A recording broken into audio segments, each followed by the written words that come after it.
La deuxième question du frère. Il dit, comme la Bible nous dit, ne n'est pas aller au-delà de ce qui est écrit. Il peut avoir un peu glacé. Pour sa part, l'arbre de la connaissance du bien et du mal n'a pas été mentionné comme étant le sexe dans la Sainte Bible. Donc, il veut savoir s'il y a des versets qui élucident cela. Le frère, c'est ça? Je crois que c'est ça. Ok.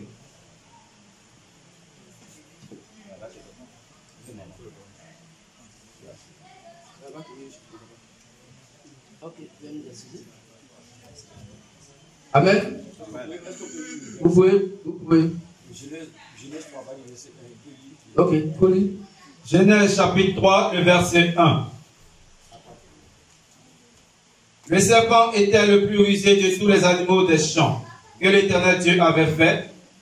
Il dit à la femme, Dieu a-t-il réellement dit, vous ne mangerez pas de tous les arbres du jardin?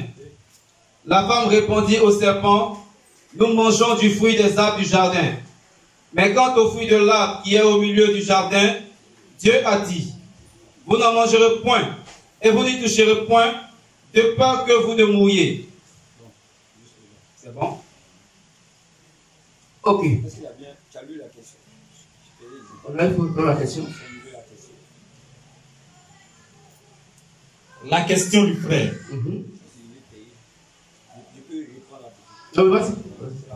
Excusez-moi, c'est la même question. Dieu a dit, vous mangerez de tous les arbres. C'est quant à l'arbre, la connaissance du bien et du mal, vous n'en mangerez pas. Voilà. Si l'arbre de la connaissance du bien et du mal, c'est le sexe, alors quelle est donc la nature des autres arbres qui étaient dans le jardin, dont ils avaient le droit de manger? C'est ça qu'il parle en fait. Ok, nous comprenons aisément la question, mais nous allons vous dire une chose. Ici, on ne répondra pas à toutes les questions. On répondra aux questions qui sont d'ordre de la doctrine des apôtres. Tout ce qui a trait à l'enseignement, on ne peut pas répondre.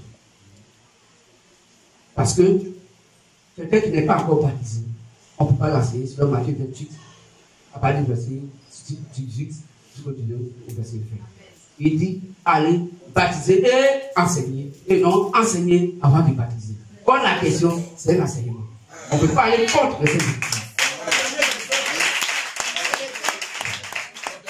Pas parce qu'on ne peut pas répondre, mais on ne va pas le faire parce que, à le faire ça, c'est un enseignement. Il y a beaucoup qui sont avec moi qui disent que je n'ai pas d'accord.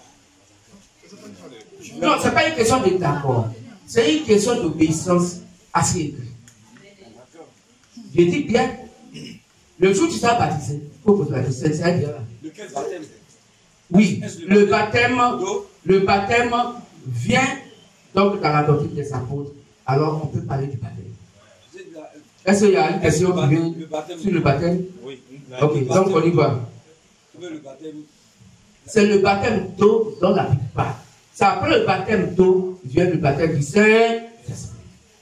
D'accord.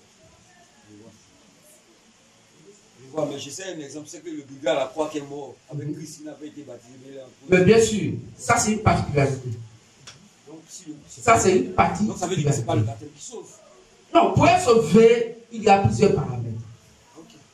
Les paramètres, quand tu touches le point du brigand qui était à la croix, Jésus-Christ a fait une particularité. N'oubliez pas que dans la Bible, il y a ce qu'on appelle merci. Il y a ce qu'on appelle des cas isolés. Il y a des cas isolés. Pour le brigand à la croix, c'est un cas isolé. Pourquoi? Parce que sa prédication, il a reçu au moment où le grand-mère béni était à la croix. C'est le lieu de rassemblement. Là où 2 ou 3 sont assemblés à mon nom, je suis là. Comme la parole est là et qu'elle est prêchée, il y a plus de 2 personnes, c'est 3. Là, il y a un qui a accepté et il y a un qui n'a pas accepté. Ma sœur, qu'est-ce que ça dit? Que celui qui croira et qui sera baptisé sera sauvé. Mais puisqu'il a cru, mais il ne peut plus descendre pour être baptisé. Pour lui, c'est un cas isolé. Donc, c'est en train de nous dire que ce n'est pas forcément en passant par le baptême que tout le monde doit être sauvé. Mais il y a un cas isolé. La Bible dit que si tu as tes deux pieds sur la terre de ton vivant et que le message de ton heure est prêché, il faut manifester Marc 16, 15 à 16. Il faut te passer. Parce que tu as maintenant la latitude d'écouter le message de ton temps qui est prêché actuellement. Alors toute la vie doit s'accomplir. Alors par rapport à ça, tu dois te baptiser. Ce que dit le Seigneur. Mais pour l'autre, c'est un cas isolé. Parce qu'il ne peut plus descendre. La même Bible dit que même si tu es dans une assemblée d'église où la doctrine des apôtres est prêchée, la vraie parole est prêchée, et que tu meurs avant ton baptême, tu vas au paradis. Est-ce qu'on comprend même? Mais, pour quel cas, si les gens t'ont retardé, ou bien si ce n'est pas la personne humaine qui t'a retardé, on dit qu'il faut faire 5 ans de cours de base, il faut faire 6 mois de cours de base, 5 ans de cours de catéchuménat. Si c'est ça qui t'a retardé, tu meurs, tu vas l'enfer. Est-ce qu'on comprend? Amen. Mais tu voudrais te baptiser, tu as cru à l'évangile, tu avais l'intention de te baptiser. Mais le jour où tu veux te baptiser n'est pas encore arrivé. Pourtant, ça est dans ton cœur. Dieu sait que tu as cru, tu veux te baptiser. Tu meurs, tu vas au paradis.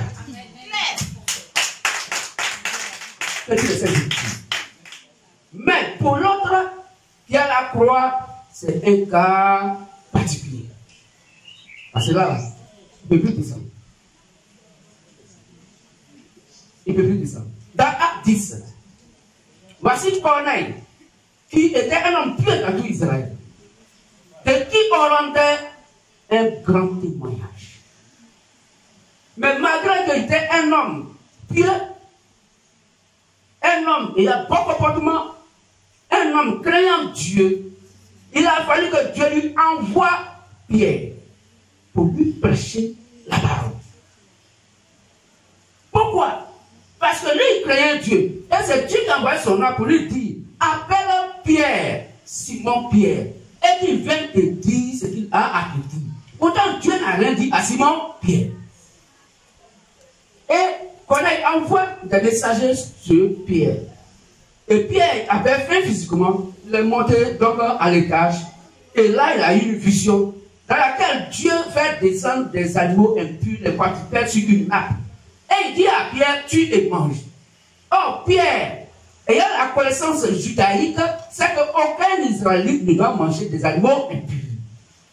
Et Dieu lui dit, tue et mange. Et Pierre dit, en Israël, nous, on n'a jamais mangé ça. Et il dit encore à Pierre, mais comment moi, Dieu, qui dit de tuer et manger, moi, ce que j'ai déclaré pur, toi, tu déclares ça impur. Et la vision est passée plus de 2 ou 3 fois. Et la nappe s'est retirée. Est-ce qu'on comprend? Et les gens qu'on a envoyés à Nkokoko, c'est ici habite donc Simon. Il dit oui. Il vient. Et il dit, mais il y a quoi? Il dit non, c'est qu'on qui nous envoie vers toi. Que Dieu lui a dit de t'appeler, qu'il va attendre quelque chose de toi. Il dit, bon d'accord, j'ai compris. Et quand ils sont partis, alors Corneille a invité toute sa maison, tous ses amis qui attendaient Pierre. Et quand Pierre est venu, il a prêché la bonne nouvelle. Tel que ce matin, nous sommes à vous de vous donner la bonne nouvelle, c'est justice. Et la Bible dit, quand il prêchait la parole, il disait ainsi, que Dieu ne fait exception de personne. Maintenant, il commence à comprendre la vision que les animaux impurs, le quadrupède, étaient le type de nations qui n'avaient pas droit au salut, qui n'avaient pas droit à l'évangile. Mais aujourd'hui, Dieu fait grâce aux nations, donc à Corneille et à ses amis, d'écouter la parole de Dieu. Quoiqu'ils aient de bons comportements, mais si la parole de Dieu n'est pas dans leur cœur, ils vont aller à l'enfer avec leur bon comportement. Donc la parole de Dieu vient pour pouvoir donc identifier les fils et les filles de Dieu. Pour que nous soyons sauvés avant la fondation du monde physique, sinon Éphésiens 1:4, car car nous avons été élus avant la fondation du monde physique, afin que nous soyons saints et irrépréhensibles devant Dieu. Mais malgré ça, étant sur la terre, nous avons eu le comportement de Satan sur la terre. Alors Dieu vient et amène ses prédicateurs pour nous enlever les feuilles de figuier que Adam et Ève avaient pris pour couvrir donc leur nudité, la pensée religieuse, pour les revêtir donc de peau d'agneau. Or, la peau d'agneau est quoi? L'évangile du Seigneur Jésus-Christ donné par le Saint-Esprit. Pour que nous soyons couverts aujourd'hui par la vraie parole, donc l'évangile de la vraie adoration. C'est ce que dit les Saintes Écritures. Et quand donc Pierre est venu, qui a prêché la parole, la Bible dit, le Saint-Esprit est tombé sur eux. Et ils ont commencé à parler à langue. Bon, si tel est le cas, c'est bon? Ou bien, ça finit. J'ai fini de travailler, non? Écoutez la suite. Il dit, mais pourquoi nous refuser l'heure du baptême aux gens qui ont déjà reçu le Saint-Esprit? Alors, pourquoi on les baptise? Or, quand nous prenons Acte 2, après verset 36 ou verset 41, surtout verset 38, la Bible dit, il suit le cœur vivement touché et il dit, homme frère, que ferons-nous? Il dit, repentez-vous, sortez de vos dogmes, sortez donc des doctrines étrangères et revenez à la doctrine de Christ. Il dit, repentez-vous et faites-vous baptiser au nom du Seigneur Jésus-Christ pour le pardon de vos péchés et vous recevrez le don du Saint-Esprit. Donc, voici des gens qui, ayant donc quitté leur différence de religion, quand ils sont venus, ils ont été baptisés. Mais pendant leur cas, ils étaient déjà touchés. À quoi bon se baptiser encore?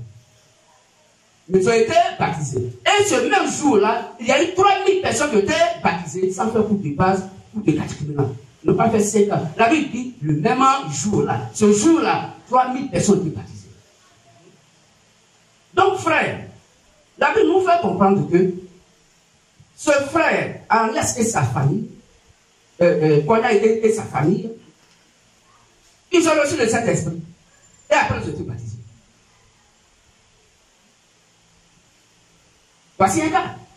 C'est un cas particulier. Comme celui qui était aussi à la croix, sans descendre à l'heure du baptême, Dieu dit, tu vas au paradis. C'est un cas particulier. Mais pour ce qui concerne le cas général de beaucoup de personnes sur la terre, que le Saint-Esprit a donné dans Acte 2, si tu as cru à la parole de Dieu, il faut te baptiser selon Romains 6, à partir verset 1 jusqu'au verset 7. Ce que dit le Saint-Esprit. Car il faut accepter lors du baptême, ce qui signifie que Christ est mort pour toi et il est ressuscité aussi avec toi. Pour que, étant né maintenant en nouveauté de vie, tu puisses appartenir au Seigneur Jésus-Christ. Car le vieil homme en toi, le bloc du péché, est mort donc dans les eaux du baptême. C'est Dieu qui l'a dit. Comment il fait pour faire sa chose? Nous là, on s'en fout. C'est ce qu'il a dit là. C'est ce qu'on comprend. Le mécanisme qu'il utilise pour effacer nos péchés là, c'est ça. C'est à lui seul qui ça regarde. Ça ne regarde personne d'entre nous. Seulement que il faut qu'on soit dans ce plan. Dès que tu es dans ce plan, alors Dieu dit, je t'ai pardonné. Et encore la Bible nous fait comprendre qu'à notre heure, c'est l'évangile des apôtres dans notre cœur qui pardonne nos péchés. C'est ce qui est écrit dans ce plan. C'est l'évangile des apôtres au prêché là. C'est ça qui, étant dans notre cœur, que Dieu regarde pour pardonner nos péchés. Parce que c'est ça qui est le sang de Christ. Il y a que le sang de Christ qui a la capacité d'effacer nos péchés. Il n'y a aucune autre sur la terre qui a la capacité de le faire. C'est le sang de Christ. Or, ce sang de Christ, c'est la parole de Dieu. Or, il a dit, il faut d'abord baptiser avant d'enseigner. Donc, c'est Jésus-Christ lui-même à qui tu vas dire baptise avant d'enseigner. Comment tu peux donc dire qu'on n'a pas besoin de baptiser quelqu'un? C'est des cas particuliers. Tu insistes dans la Bible. Voilà. Voilà ce que dit le Saint-Esprit. Sinon, Dieu allait enlever Matthieu 28, à partir du verset 18 jusqu'au verset 20. Il allait enlever Marc 16, 15 à 16. Même Acte 8, à partir du verset 25 au verset 30, 35. L'intendant éthiopien, un homme riche d'un royaume qui vient adorer à Jérusalem et qui retourne donc en Afrique, dans son char, a été baptisé là. C'est lui qui a dit, mais qu'est-ce qui m'empêche d'être baptisé? Lui dit, si tu crois croire que le Seigneur Jésus-Christ est le Fils de Dieu, je te baptise. Il dit, mais voici que vous baptisez. Il a mis de côté sa royauté et il est allé dans les eaux du baptême pour être baptisé. Il y a même aussi nos frères qui ont été baptisés la nuit. Dans Acte 16, on peut lire ça. Quand il donne le verset, il faut lire pour le peuple. Voilà. Parce qu'il y a rien qui prouve que ce qu'il dit. C'est quand c'est lu qu'on sait que c'est ce qu'il écrit. Donc, n'ayez pas les Bibles là pour lui. Chacun joue son rôle. Je prêche, tu lis. Voilà. Que se bénisse. Acte chapitre 16. À partir du verset 27. Le geôlier se réveilla et lorsqu'il vit les portes de la prison ouvertes, il tira son épée et allait se tuer, pensant que les prisonniers s'étaient enfuis. Mais Paul cria d'une voix forte, « Ne te fais point de mal, nous sommes tous ici. » Alors le geôlier, ayant demandé de la lumière, entra précipitamment et se jeta tout tremblant aux pieds de Paul et de Silas. Il les fit sortir et dit, « Seigneur, que faut-il que je fasse pour être sauvé? » Ah, il dit, qu'est-ce qu'il faut que tu fasses pour être sauvé? Je crois que c'est la même question pour chacun d'entre nous.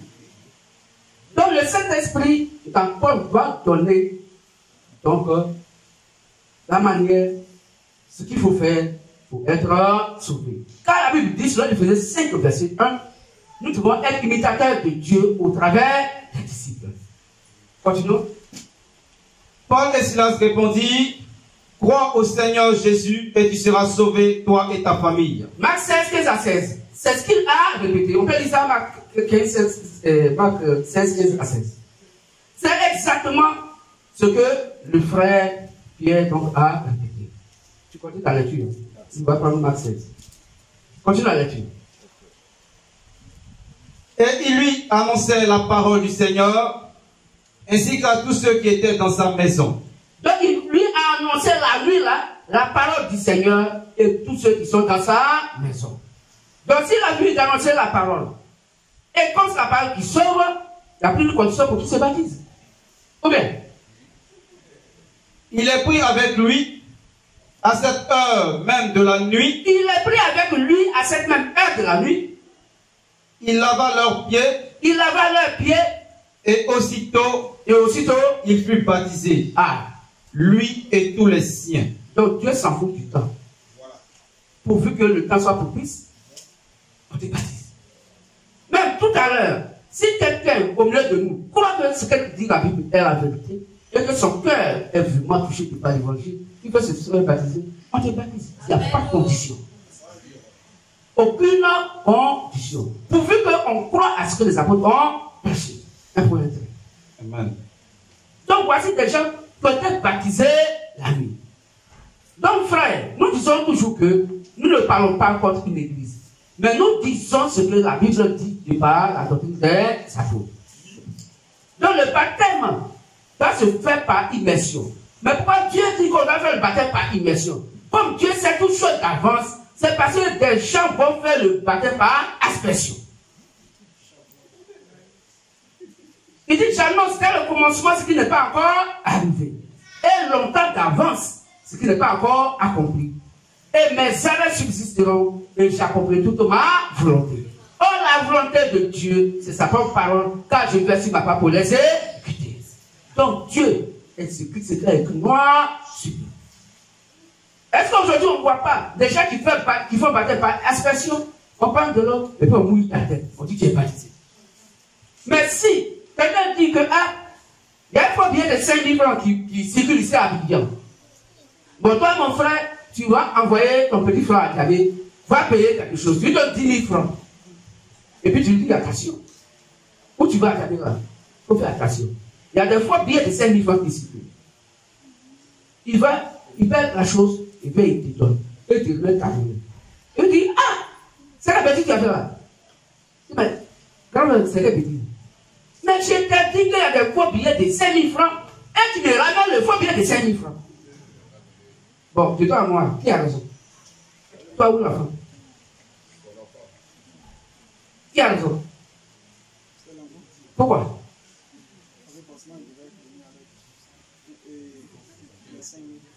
Il doit venir avec quoi? 5 000. Mais la monnaie là, c'est faux billet. Pas parce que c'est 5 000 francs que son grand frère est fâché. C'est parce que la monnaie de 5 000 là, c'est un faux billet de 5 000. Alors que lui a dit qu'il y a des faux billets de 5 000 francs, pourquoi envoyer ça ici? Et la femme va, on lui donne monnaie, effectivement, c'est un faux billet de 5 000 francs, on lui a donné. Donc, entre l'enfant et toi, le grand frère qui l'a envoyé là, est-ce que tu as le droit de le gronder? Pourquoi? Parce que tu devais prendre le sou de lui montrer le faux billet. Merci, mon frère. Merci. Donc, si Dieu nous dit qu'il y a des faux prophètes qui nous parlent des fausses adorations, si Dieu n'est pas capable de dire à ses fils comment reconnaître le faux prophète ou la fausse adoration, nous on s'en fout de lui. C'est un faux Dieu. Non, un Dieu comme ça, on ne l'adore pas. C'est un Dieu couillon.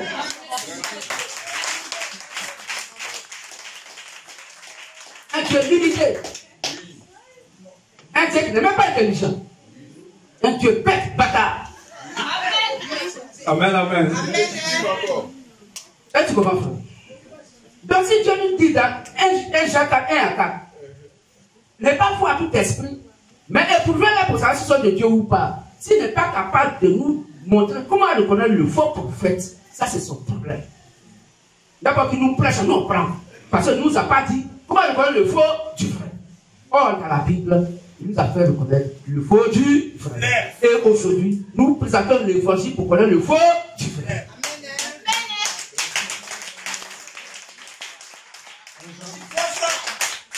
1 Jean 4, 1 à 4. Bien-aimés, n'ajoutez pas foi à tout esprit, mais éprouvez les esprits pour savoir s'ils sont de Dieu, car plusieurs faux prophètes sont venus dans le monde. Donc si Dieu nous le dit, reconnaissez à ceci l'esprit de Dieu, tout esprit qui confesse. merci frère.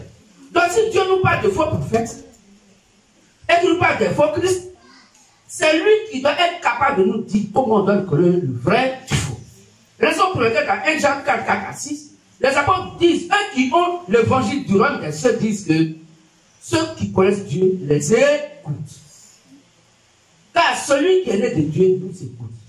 Celui qui ne nous écoute pas n'est pas de Dieu. C'est pas là qu'on reconnaît l'esprit de l'erreur et l'esprit de la vérité. C'est triste. Donc toutes les réponses sont dans la Bible. Dieu a tout dit dans la Bible. C'est les hommes qui refusent la vérité de Dieu.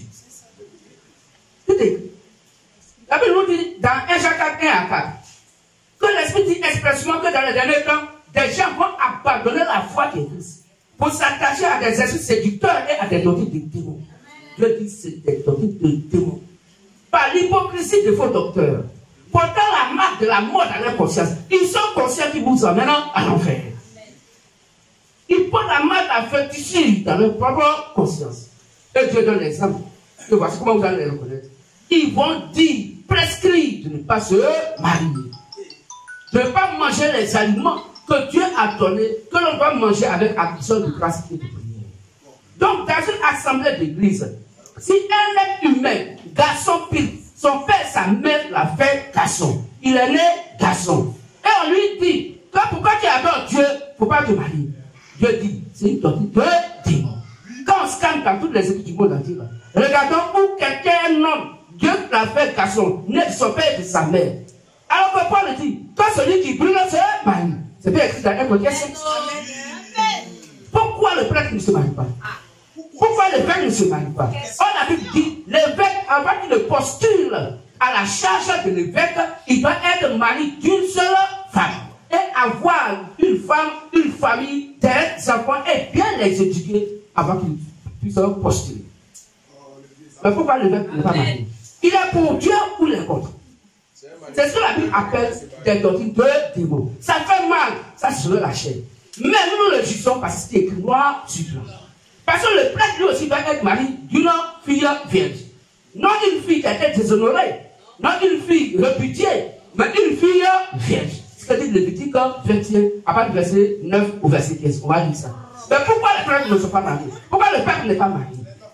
Ils ne sont pas contre quelqu'un. Mais nous les faisons lire leur propre Bible. C'est ça que nous lisons. celui que Dieu envoie dit les paroles de Dieu. C'est ce qui est écrit dans Jean 3 à partir du verset 34. Celui que Dieu envoie là, il doit dire ce qui est écrit. Moi, je suis blanc dans la Bible. On peut lire Lévitique 21, à partir du verset 10 jusqu'au verset 15. Le sacrificateur qui a la supériorité sur ses frères, sur la tête duquel est répandue l'huile d'onction, et qui a été consacré et revêtu des vêtements sacrés, ne découvrira point sa tête et ne déchirera point ses vêtements. Il n'ira vers aucun mort. Bon, la Bible dit, le prêtre ne doit pas aller vers aucun mort. Bon, là c'est lequel là? Qui est là-bas? C'est un vivant. C'est un vivant. Même les vivants, même là. Combien de fois un prêtre rend visite aux vivants? Mais il faut mourir. Bon, il ne parle pas, tu parles un peu comme ça. Quelqu'un n'a qu'à tomber. Il va venir. Et quand il va venir là, ton dernier début, ce que tu dois dire là, c'est pas le bon pays d'abord. Ok. Il va prendre la prière. Les parents vont payer prière, il va faire pour le repos de l'âme de quelqu'un. Toi, un être humain, limité, mortel, c'est toi qui peux faire reposer l'âme de quelqu'un. Tu sais où se trouve le paradis? Dans ta situation, tu ne maîtrises pas. C'est pour quelqu'un d'autre. Et non seulement ça, Marc 16, 17 à 18 va se manifester. Affaire d'argent. Même cadavre, ses parents font comme ça pour l'enterrer. Il y a problème. Il dit, priez là, il faut qu'on paye. Est-ce que c'est ce qui est écrit? Matthieu 10 dit, vous avez reçu gratuitement, donnez la prédication, la prière gratuitement. Une prière que quelqu'un fait et il demande celui pour qui il prie de lui donner de l'argent, la Bible dit, cette personne n'est pas liée du Saint-Esprit. Tu lui as donné ton argent, il l'a bouffé. Toi et lui, vous partez à l'enfer avec ton argent qu'il a bouffé. Amen. Parce que c'est pas ce qui est écrit. On peut continuer? Il ne se rendra point impur, ni pour son père, ni pour sa mère. Ok.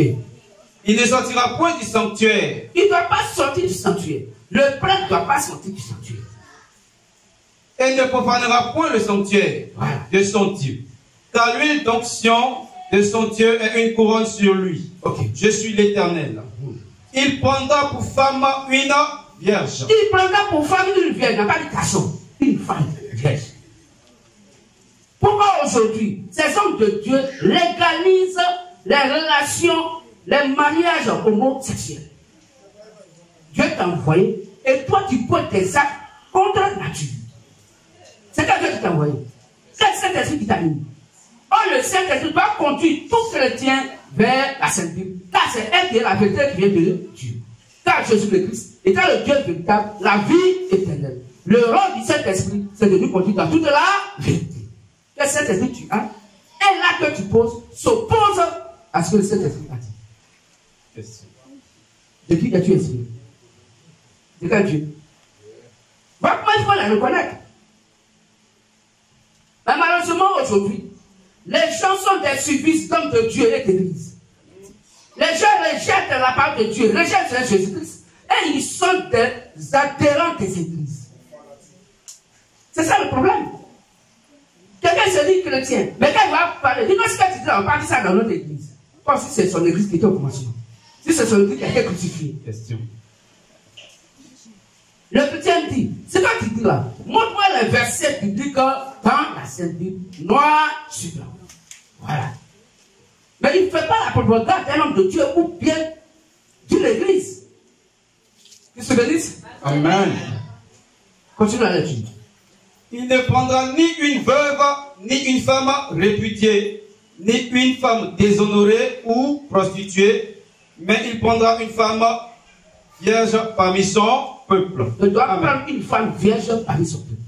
Frère et soeur, je vais dire quelque chose qui va vous choquer, c'est-à-dire qui va vraiment dépasser votre entendement cette année. Aujourd'hui là, au temps de la Odyssée où nous sommes, il n'y a plus de prêtre. Parce que pour que tu sois prêtre sur la terre, il faut que tu sois de la lignée de Lévi. C'est ce qu'il dit. Si tu es prêtre sur la terre, La Bible appelle les gens des sacrificateurs. Et le Saint-Esprit les appelle quoi? Prophètes. Le premier messager de lui va sortir dans Éphésiens 4:11. Les 5 ministères. Où il y a évangélique, il y a docteur, il y a pasteur, il y a tant, il y a tant, il y a tant. Il n'y a pas prêtre aujourd'hui. Si tu es prêtre, c'est que tu viens d'Israël. Et surtout, tu es la tribu de Lévi. Donc quand tu appelles quelqu'un, mon prêtre, toi-même là, ton âme donne signe par là que tu n'es pas sauvé. Bah, tu meurs, tu vas à l'enfer. Mais puisque c'est Dieu qui vient chercher sauver ses enfants, il va tout mettre en œuvre de telle sorte que hier, quand tu l'appelais prêtre ou tu l'appelais mon père, Dieu va venir t'arriver là-bas d'une manière divine. Et c'est le filet que donc l'évangile est en train de lancer encore ce matin pour que vous puissiez sortir de ces morts abusement appelés les églises. Ben, si tu n'es pas avec Dieu, tu es contre lui. Amen. Amen. Amen. Tu n'es pas avec Dieu, tu es contre lui. Donc voici ce qui est écrit noir sur blanc. Quand on prend Matthieu 23, à partir du verset 9, la Bible dit que si tu appelles quelqu'un mon père dans l'adoration, papa spirituel, maman spirituelle, mon père, tu vas à l'enfer. Il y a un seul qui est notre père, qui est le Seigneur Jésus, qui est dans les cieux. Celui qui accorde à chacun d'entre nous le souffle de vie gratuitement. Il n'y a que lui seul. C'est ce que dit la Bible. Et si la Bible le dit, que soit des femmes de Dieu, on doit accepter ce que dit les Saintes Écritures. Car c'est la parole de notre Père. Puisqu'on comprend donc sa patois, on a le même langage, alors nous savons ce que notre Père dit. Donc l'enfant, quand son Père parle, l'enfant comprend, parce que les deux, ils sont de même nature. Amen. Matthieu 23, le verset 8 à 9. Mais vous, ne vous faites pas appeler Rabbi, car un seul est votre maître, et vous êtes tous frères. Et n'appelez personne sur la terre votre Père, car un seul est votre Père, celui qui est dans les cieux. La Bible dit, nous tous qui croyons à l'évangile de Christ, de par d'autres des apôtres, on s'appelle comment? Frères et sœurs. C'est pourquoi vous avez dit cela. Là, moi, je sais que est un prédicateur. Le frère était en train de dire, ah, pasteur, regarde, non, il n'a même pas pu gagner des pasteurs. Là, c'est prédicateur. Qu'est-ce que je dis? On s'appelle frère et sœur. Ce qui comme appelle quelqu'un, maman pasteur, papa pasteur. À cause de papa, tu as ajouté à pasteur. Pasteur, Philippiens 4:11 reconnaît pasteur. Pasteur appartient à Dieu, mais papa appartient à Satan. Or, que vos parents soient oui, oui, non et non. Ce qu'on lui ajoute vient du mal. Donc, en disant à quelqu'un, papa pasteur, et puis il dit oui, il te répond, c'est que c'est Satan en lui que tu as salué. Parce que c'est Satan en toi aussi qui a salué. Amen. Est-ce qu'on comprend mieux? C'est pas pour vous parler mal, mais on veut vous dire la vérité telle que c'est. Amen. Mais c'est tout ce qu'on ajoute qui n'a rien à voir avec les Saintes Écritures conduit à l'enfer et apporte la malédiction. Qu'est-ce que veut dire ça? C'est ça, frère. On peut aller à l'autre question. Est-ce que vous l'avez bien saisi? Oui. Le frère de l'autre côté, ça peut aller? Ah. Ok, d'accord.